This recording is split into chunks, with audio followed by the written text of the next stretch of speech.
On my birthday, my family never showed up. Confused, I texted Mom. She said, Jacob's dinner was already reserved. I replied, you promised me tonight months ago. She sent a thumbs up emoji. Alone and liated, I went home, only to find all my childhood photos gone. A note on the fridge read, stop acting like a victim. The next day, Grandma called sobbing. They'd erased me from the family will. My birthday has always been a quiet thing. No big parties, no grand gestures. Just dinner with my family, something I could count on year after year. Mom, I promised. We'll do it right this time, Callum, she said 2 months ago, her voice warm over the phone. Hot roast, just like when you were a kid. Everyone will be there. I believed her. So on Sunday evening, I drove to my parents' house with a bottle of wine in the passenger seat. I hadn't heard much from them in the days leading up to it, but I figured they were busy. I didn't question it. The sun was setting by the time I pulled up to the house. It looked exactly the same. White siding, black shutters, the same porch swing that had been there since I was a teenager. But something felt off. No cars in the driveway. No lights on inside. I sat there for a minute, gripping the steering wheel. Maybe they were running late. Maybe they were picking up last-minute dessert. I pulled out my phone and sent a quick text. Hey, I'm here. Everything okay? The dots appeared. Then it disappeared. I waited. Finally, my mother replied. Jacob's dinner was already reserved. Jacob, my younger brother. I frowned at the screen, my stomach twisting.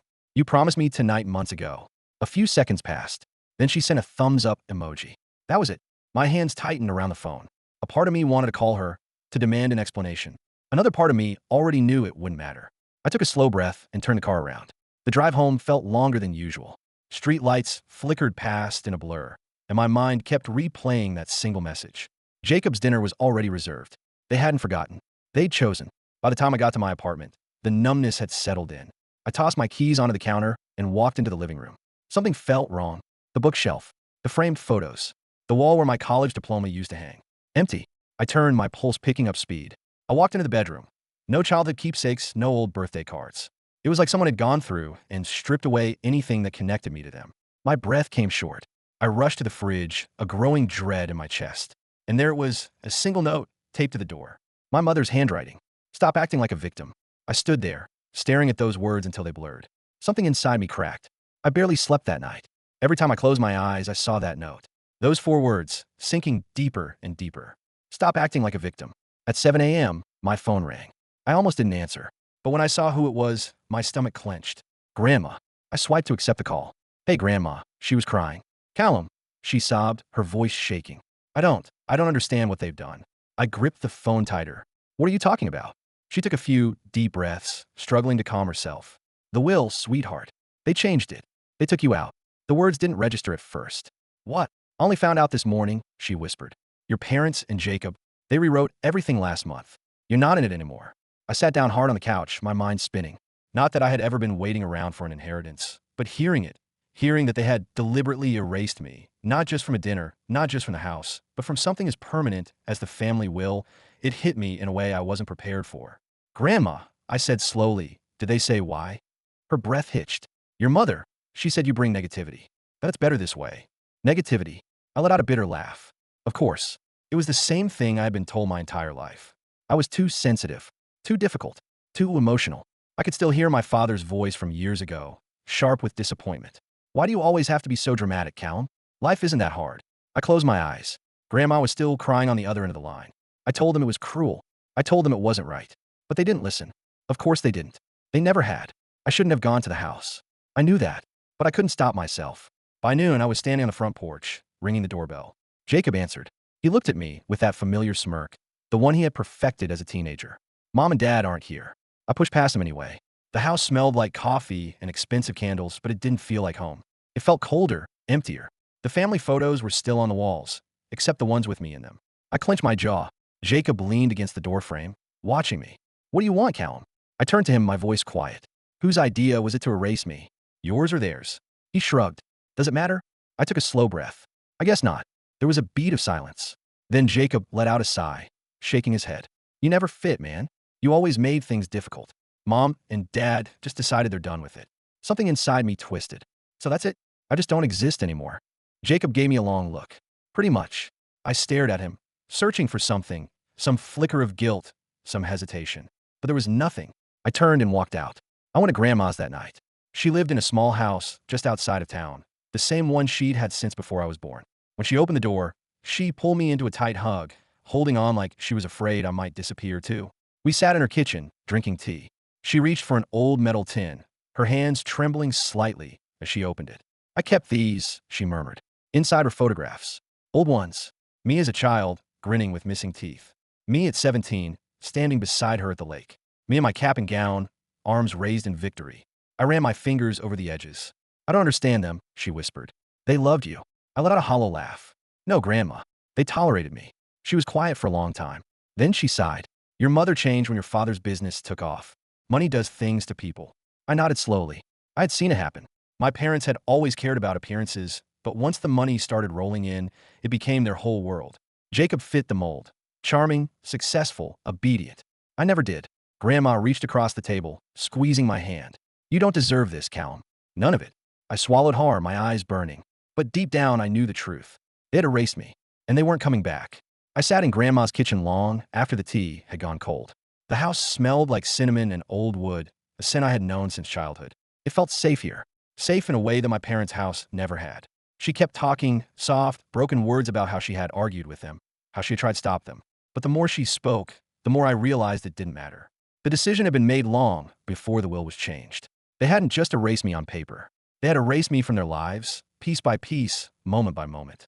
And I had been too blind to see it happening. I don't know why they're doing this, Grandma whispered, shaking her head. I knew. Because Jacob was easy. Because I wasn't. Because they wanted a family that looked good from the outside, and I had never fit into that picture. Because I reminded them of things they didn't want to acknowledge. The silence between us stretched long, heavy with things we couldn't fix. Grandma reached for my hand again, her fingers frail but warm. You still have me, Callum.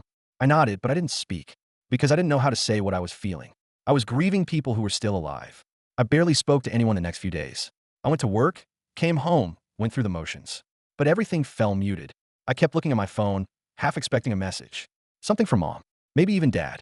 A call, an explanation, a weak attempt at smoothing things over. Nothing came. At night, I lay in bed staring at the ceiling, replaying old memories in my head. Christmas mornings when Jacob and I tore through wrapping paper like wild animals. Family road trips where Mom complained about the music but still sang along when she thought no one was listening. Dad taught me how to drive in an empty grocery store parking lot, gripping the passenger seat like his life depended on it. I tried to find signs, clues I had missed. The moments when they had started pulling away. Maybe it has been happening my whole life. By Friday, I cracked. I called my mother. The phone rang 5 times before she picked up. A pause, then a clipped, formal voice. Callum. That was it. No warmth. No surprise. Just my name, like I was a telemarketer who had interrupted her evening. I gripped the phone. Why? A sigh. We've been over this. No, we haven't. My voice was tight. You promised me dinner. You told me we were celebrating. And then I swallowed. You just decided I don't matter anymore? I never said that. You didn't have to. Silence. I ran a hand through my hair, trying to keep my voice steady. Jacob gets a birthday dinner. Jacob gets the will. Jacob gets to be your son. So what the hell does that make me? Her voice was cold when she spoke. Callum, you've always made things difficult. You expect too much. You hold on to things that don't matter. We're done with the drama. I almost laughed. Drama? You could have been part of this family, she continued. But you never wanted to be. Not really. You always had to fight. You always had to make everything so much harder than it needed to be. I gritted my teeth. Because I didn't agree with you? Because I didn't want to pretend everything was perfect. A long pause. Then, flatly, because you're exhausted, Callum. I didn't realize I was shaking until I saw my hand tighten around the phone. Exhausting. That was what I was to her. Not her son. Not a person with feelings. Just a burden. She sighed again. You need to stop acting like the victim. I closed my eyes. The words on the fridge. The same damn words. I had nothing left to say. I hung up. I didn't cry. Not that night. Not the next day. I went numb instead. I deleted their numbers from my phone. I unfollowed them on social media. I went to work. I came home. I tried to act like nothing had changed. But it had. I had spent my whole life trying to be someone they could love. Trying to prove that I was enough. And now I wasn't anything at all. I was a ghost in my own family. A name they used to say. A person they used to know. And for the first time, I realized something. I didn't want to go back. Even if they called. Even if they apologized. Even if they swore it was all a misunderstanding. Some things, once broken, don't get put back together. Some things aren't worth fixing. The days blend together. Work, sleep, silence. I started avoiding places where I might run into them. The grocery store near my parents' house. The coffee shop where Jacob and I used to meet up back when we still pretended to be brothers. Even the gym, Dad's gym, because I knew someone that would ask me about them. I didn't want to answer. I told myself it didn't matter. That I was better off. That if they didn't want me, I didn't want them either. But then I catch myself reaching for my phone, opening old text threads, scrolling up through years of messages. Messages that, in hindsight, felt one-sided. I'm trying. Me asking. Me being the first to reach out, to visit, to make plans. Them giving just enough to keep me believing they cared. It made me sick. I put my phone down. I went out less. I started coming home from work and sitting in the dark, staring at the wall. Grandma called every day. Sometimes I picked up. Sometimes I didn't. When I did, she'd talk about little things, her garden, a book she was reading, how she wished she could still drive, so she could come see me instead of the other way around. She never mentioned my parents unless I did first. She knew. One evening, I finally broke. I don't know what to do, Grandma. My voice was hollow, tired. I keep thinking if I could just figure out where it went wrong, maybe I could fix it. She was quiet for a long time. Then she sighed. Sweetheart, she said gently, it didn't go wrong. They did. I pressed a hand against my forehead. But why? Her voice wavered. Because some people love conditionally. And when you don't meet those conditions, they let you go. I exhaled slowly, staring at the ceiling. I wanted to believe she was wrong. But deep down, I knew she wasn't. I don't know what I expected when I finally ran into Jacob again. It happened at a gas station. I was grabbing a drink, half distracted, when I heard someone say my name. I looked up. He was standing near the coffee machines, dressed in business casual, like he had just come from some corporate meeting. He looked good, polished, put together, like someone who had never lost a night of sleep over this. Callum, he said again, his lips quivering in something that wasn't quite a smile. I didn't respond. He sighed, grabbing a lid for his coffee. So, how's life? My fingers tightened around the bottle in my hand. Seriously? He tilted his head, as if I was the unreasonable one. What do you want me to say? I let out a short, humorless laugh. I don't know, Jacob. Maybe something about the fact that our parents have decided I don't exist? Maybe something about how they erased me from everything, and you just stood there and let them? His jaw twitched. They made their decision, Cal. They made their decision. I repeated, shaking my head. And you just what? Went along with it? Pretended it was normal. He sighed again, shifting his weight. Look, man, this is just how it is. This is just how it is, I echoed, my voice flat. Like I was supposed to accept that. Like I was supposed to be okay with it. Jacob took a slow sip of his coffee. You always make things harder than they need to be. I stared at him. The same words. Over and over. I'd spent my whole life hearing that. And now, standing there in that gas station, I realized something. It wasn't true. I wasn't the one making things hard. They were. I put my drink back on the shelf. Then I turned and walked out. Weeks passed. Then months. I didn't reach out. Neither did they. I wondered sometimes if they even thought about me. If they ever said my name when I wasn't around, or if I had been neatly scrubbed from their conversations the way I had been scrubbed from their home. Grandma still called. She was the only one who did. She still kept the old photos, the ones they had thrown away. She still told stories that included me, still reminded me that I had been there, that I had mattered, that I mattered now. I tried to believe her. But the truth was some nights I lay awake in bed, staring at the ceiling, and I wondered if I had ever really belonged to them at all, or if I'd just been borrowing a place in their world, waiting for the day they finally decided to take it back. The seasons changed. The first winter after it happened felt different. Holidays used to mean something, even if they weren't perfect. Even if Christmas dinner always came with the usual tension, the forced small talk, the underlying feeling that I was the odd one out. But at least I'd been there. Now, December came, and the invitations didn't. No texts, no check-ins, not even the empty, obligatory Merry Christmas messages that people send just to be polite. I told myself I didn't care. I worked extra shifts, let the days pass without acknowledging them. Then one night, while scrolling through my phone, I made a mistake. I looked. Jacob's Instagram was easy to find. A perfectly staged Christmas photo. My parents' living room glowing with warm lights. A fireplace in the background. Stockings hung on the mantel. My mother was wearing her usual holiday sweater. Dad had his arm around her. Jacob stood front and center, his girlfriend next to him, and around them were cousins, aunts, uncles. The whole family. Everyone, except me. My stomach clenched as I read the caption. Surrounded by the people who matter most. Grateful for my family. I closed the app and put my phone face down on the table, forcing myself to breathe. This was what they wanted. A life where I didn't exist. The next morning, Grandma called. She never called before noon, so I knew something was wrong. Callum, she said, her voice thin. I need to tell you something. I sat up, my heart picking up speed. What is it? She hesitated. Your parents are selling the house. For a second, I thought I had misheard her. They're what? The house, she repeated, softer this time. They're moving. A strange, empty feeling settled in my chest. That house had been there my entire life. My childhood, my teenage years, every awkward family dinner, every slammed door, every moment that shaped me, for better or worse. And now, they were leaving it behind, erasing the last, physical trace of the life we once shared. I swallowed hard. Did they say where they're going? Somewhere new, she said. A fresh start. A fresh start. I let out a short breath, rubbing my temples. They didn't tell me. I know. Of course they didn't. I leaned back on the couch, staring at the ceiling. Did they say why? Another pause. Then, quietly, they said it was time to move on. I nodded slowly, as if that made sense. As if it wasn't just another way of saying that I was never meant to follow. For weeks, I debated whether I should go back to the house one last time. I told myself it didn't matter. That the house was just a building. That it was theirs, not mine. But some nights, I lay awake remembering things I hadn't thought about in years. The creaky floorboard in the hallway that I used to avoid when sneaking out late at night. The scratch on the kitchen table from when I knocked over glass as a kid. The patch of wall near the stairs where Mom used to measure my height in pencil marks. I didn't know if those marks were still there. If they had painted over them, erased them like everything else. I told myself I didn't need to know. But deep down I did. The day before the sale closed, I went. I didn't tell Grandma. Didn't tell anyone. Just drove there in the late afternoon, hoping no one would be home. The street was quiet.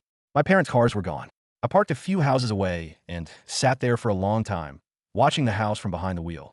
It looked smaller than I remembered. I got out and walked toward it, my hands stuffed in my jacket pockets. The porch steps still creaked under my weight, just like they always had. I hesitated. Then, before I could second-guess myself, I reached under the mat. The spare key was gone. Of course it was. I swallowed, glancing around, then moved to the side of the house. The wooden gate to the backyard was locked, but the latch had always been a little loose. It took a little force, but eventually I got through. I stepped into the yard, my breath curling in the cold air. The grass was patchy, the garden neglected. And then I saw the tree. The same tree Jacob and I used to climb as kids. The same one I had fallen from when I was 8, breaking my wrist. I walked toward it without thinking. Carved into the trunk, just barely visible after all these years, were 2 sets of initials. C, M, and J, M, Callum and Jacob. A stupid thing we had done as kids. A promise that we'd always be brothers, no matter what. I traced the letters with my fingers. The bark was rough under my touch. And for the first time in a long time, I felt something crack inside me. I had lost them. I had lost everything. And the worst part? I wasn't sure if they had ever truly been mine to begin with. I stood there for a long time, staring at those initials carved into the tree. The last, faded proof that once, long ago, I had belonged here. But that was the thing about carvings in wood. They faded. They softened with time. Eventually, they disappeared. Just like I had. I took a slow breath, stepped back, and turned toward the house. They were moving on, leaving everything behind, erasing the past, rewriting history to suit themselves. And for a while, I had let them. But standing there, looking at the empty yard, I felt something shift inside me. They had taken everything, so I was going to take something back. The next morning, I made a call. It took a little digging, but I found out the real estate agent handling the sale. A polished woman with a sharp voice and a fake smile. I told her I was interested in the house. Of course, she was eager, especially when I implied that I could offer slightly over the asking price. Are you working with a realtor? She asked. No. Would you like me to set you up with a lender? That won't be necessary. She paused. Then her voice turned even sweeter. A cash buyer? I smiled. Something like that. It wasn't entirely a lie. I didn't have cash, but I had something better. Leverage. See, my parents had always prided themselves on their spotless image. Wealthy, well-respected, deeply ingrained in the right social circles. But wealth has a way of breeding secrets. And I knew them all. I spent the next few weeks gathering everything I could. Every old email, every business deal that smelled even remotely shady. My father's quiet partnerships with people he probably shouldn't have been doing business with. My mother's delicate balancing act of playing the perfect wife while keeping a few indiscretions out of the public eye. And Jacob? Well, let's just say that his reputation as the golden child was built on a house of cards. By the time I was done, I had enough to set their entire world on fire. The first domino fell with an anonymous tip to the local business journal. A little article, buried among other financial news, about a well-known businessman engaging in questionable dealings. Names weren't mentioned, but anyone with half a brain could connect the dots. Then came the social media leaks. Nothing outright damning, just enough to stir whispers. Enough to make people look twice at my mother's carefully curated online presence. Enough to make Jacob's employers start asking uncomfortable questions. And finally, the finishing blow. A single, well-crafted letter. I mailed it to a handful of very specific people. Investors, country club members, a few select neighbors. It was written as a plea, an open letter from a son who had been cast aside. A tragic, compelling tale of a family who had erased one of their own for the sake of appearances. I was careful. I was never accused, never slandered, never said anything that could come back to bite me legally. I simply told the truth. And the truth, when presented the right way, is more destructive than any lie. The fallout was immediate. Dad lost a major investor. A miscommunication, according to his public statement. Mom's social invitations dried up. The perfect friend group she had curated over the years suddenly wasn't so perfect anymore. Jacob, the untouchable golden son, got a taste of what it felt like to be expendable. His company put him on leave while they reviewed concerns about his personal conduct. And the house. The sale fell through. Apparently, buyers don't like uncertainty. And with the rumors swirling, no one wanted to risk getting tangled up in the mess. I didn't have to lift a finger after that. Their world collapsed under the weight of its own hypocrisy. Grandma was the only one I told. We sat in her kitchen, drinking tea, as she read through one of the letters I had sent. When she finished, she set it down, carefully smoothing out the paper with her hands. She looked at me for a long time. Then finally she smiled. A small, knowing smile. You did what needed to be done, she said softly. I exhaled, some of the tension leaving my shoulders. She was right. They had erased me. But I had rewritten myself into the one thing they couldn't ignore. Their consequences.